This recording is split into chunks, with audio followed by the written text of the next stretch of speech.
Hi everyone, welcome back to DFTW, a channel to review global affairs from a different perspective. We upload 1 or 2 videos daily, so subscribe to our channel to receive notifications about our latest videos. Today we discuss something big. Grab your coffee. Or your tea. Or whatever keeps you awake while the world loses its mind. What happened to Venezuela on January 3, 2026? Sounds like a Netflix political thriller, but unfortunately, it's real life. Yet, it is more thrilling than Batman and Spider-Man combined. The United States raided Venezuela, captured its president, Nicolás Maduro, and flew him to New York together with his wife. It was a unilateral military operation in the guise of law enforcement against a sovereign country's national leader, a rare occurrence in the modern world. Just hours before the raid, Maduro was still hailed as the hero fighting for a multipolar world. According to multiple reports, Maduro received China's special envoy for Latin American affairs, Chiu Xiaoqi, at the Miraflores presidential palace in Venezuela several hours before the U.S. Delta Force captured him. They held a visible meeting on January 2, 2026, reaffirming the strategic relationship between Caracas and Beijing. It was his last public engagement before the U.S. operation that led to his capture the next day. Venezuelan footage and posts showed Maduro and the Chinese envoy together, and Maduro described the encounter as reinforcing ties for a multipolar world of development and peace. With the meeting taking place just hours before the U.S. strike, it was seen as an embarrassment to Beijing and suggested that Chinese diplomats might not have known the raid was imminent. Maduro met senior Chinese diplomatic representatives shortly before his capture, underscoring the enduring closeness of ties between Venezuela and China up to the last moment. It seems more like black humor for those Chinese diplomats to believe that China and Venezuela were having a honeymoon just several hours before the Venezuelan president and his wife were seized by the U.S. Special Forces and sent to New York for trial. After the strike, Donald Trump declared, "The Western Hemisphere is ours," and that the Donald Doctrine has replaced the Monroe Doctrine. When the U.S. president said that, he was twice as good as Captain Hector Barbosa, since Trump had 2 legs, not 1.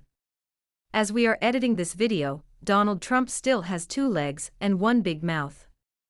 However, what we really want to talk about today isn't just Venezuela.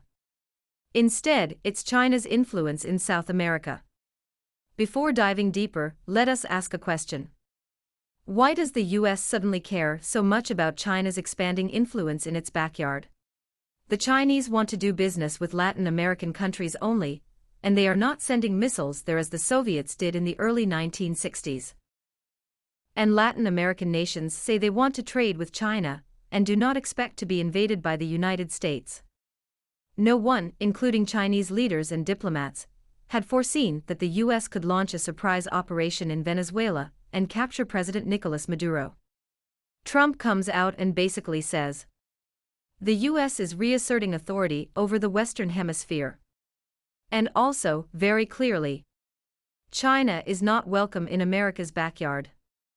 Donald Trump himself is a businessman, but he does not like other businesspeople, especially those from China, Russia and Iran, to do business in Latin America, bypassing the U.S. dollar. What Trump is doing today is straight out of the Monroe Doctrine playbook.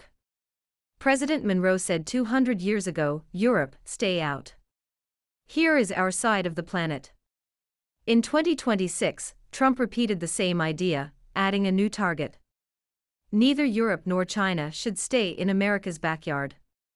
And the Trump administration openly said one reason for the Venezuela operation was to counter China's growing influence in Latin America, especially Venezuela, which sells most of its oil to China. So the U.S. strike wasn't just about Maduro and his wife.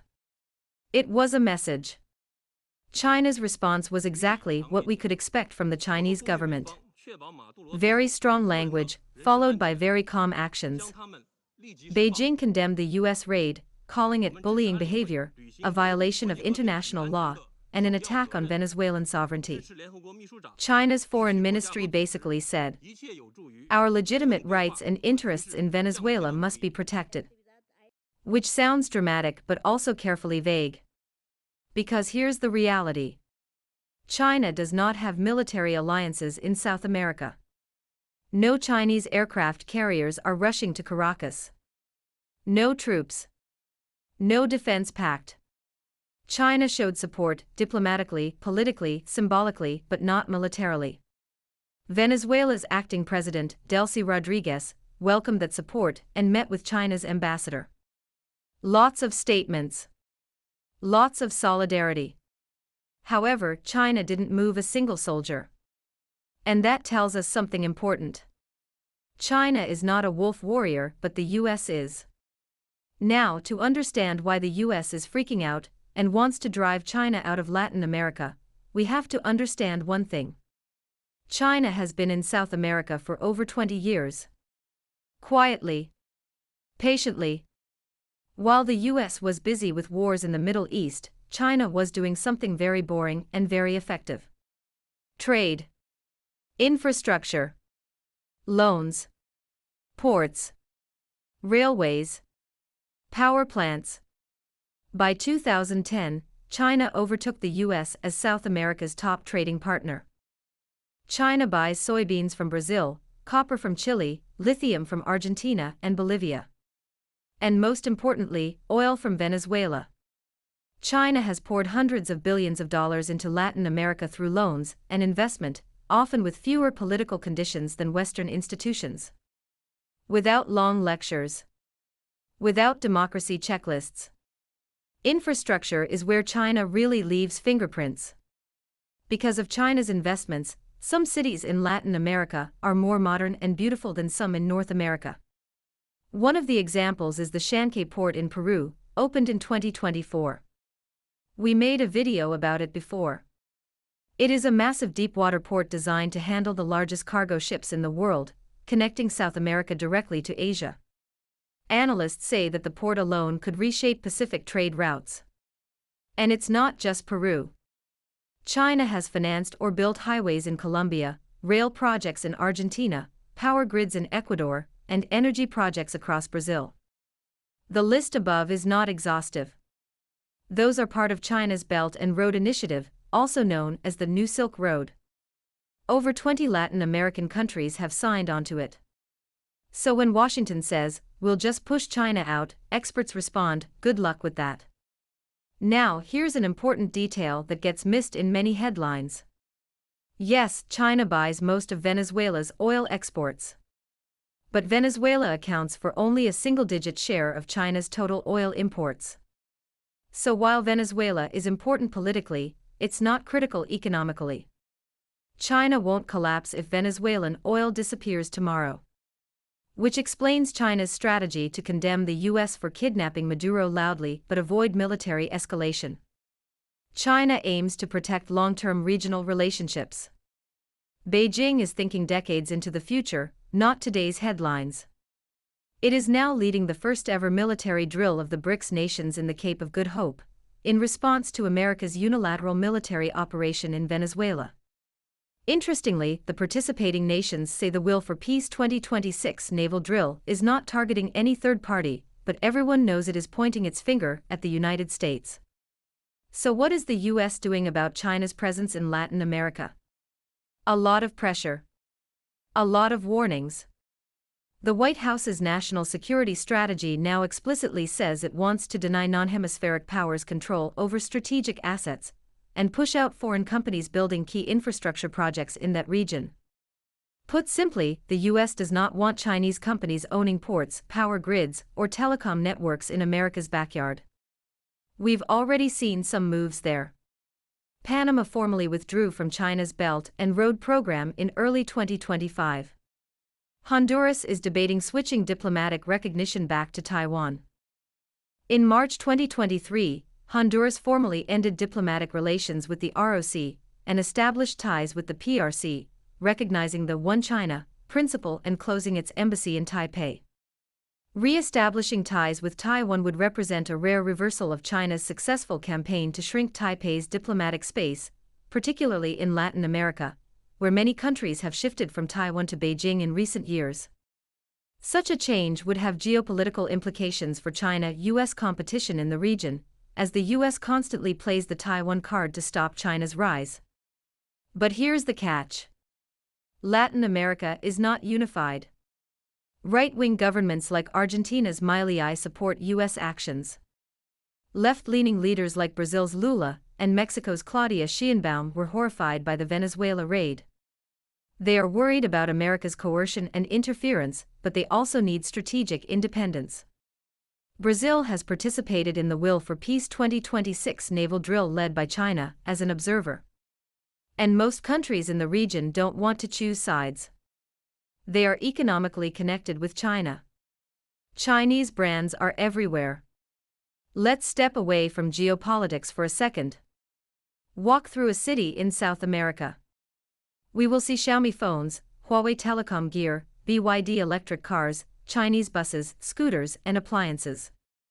For ordinary Latin American people, China isn't an abstract threat. It means affordable phones, cheaper cars, and power plants that make life brighter and more colorful. Even if the US declares hegemony there, everyday life isn't going to change. America's hard power scares people away, China's soft power binds people together. So, does the US military operation in Venezuela change everything? The answer is no. It changed the tone, not the structure. It made people realize who the real threat to them is. In short, China should thank Donald Trump for exposing the real face of the United States, so people in Latin America and other regions no longer trust America's words and believe in the so-called democracy and human rights. When the US criticizes China for its democracy and human rights issues, the world largely shrugs and laughs off the criticism. China is still South America's biggest trading partner. Chinese investment is still heavily focused on infrastructure. Latin American governments still want options. What has changed is the level of tension. South America is no longer just a trade zone, it's becoming a geopolitical chessboard again. And unlike the Cold War, this time it's not ideology versus ideology, not capitalism against communism. It's trade versus pressure, infrastructure versus influence, and long-term patience versus short-term coercion. China didn't arrive in South America with tanks. The US didn't wake up yesterday and suddenly notice China. It woke up late and is now trying to catch up fast. But the problem is, the US cannot even solve its own domestic problems. How can it compete with China, let alone kick China out? Moreover, the US cannot afford a real war in Latin America, as the Middle East and Ukraine has depleted most of its ammunition. That is why it did not declare war on Venezuela, but used its Delta Special Forces to capture Maduro and his wife. And Latin American countries know it too. If the US cannot deal with the Houthis in the Red Sea, how can it fight dozens of Latin American nations? Latin America is doing what it has always done when big powers compete. Balancing, hedging, and taking the best deal on the table. It is not the end of China in South America. And it's not the return of total US control either. It's the start of a long, complicated, uncomfortable coexistence.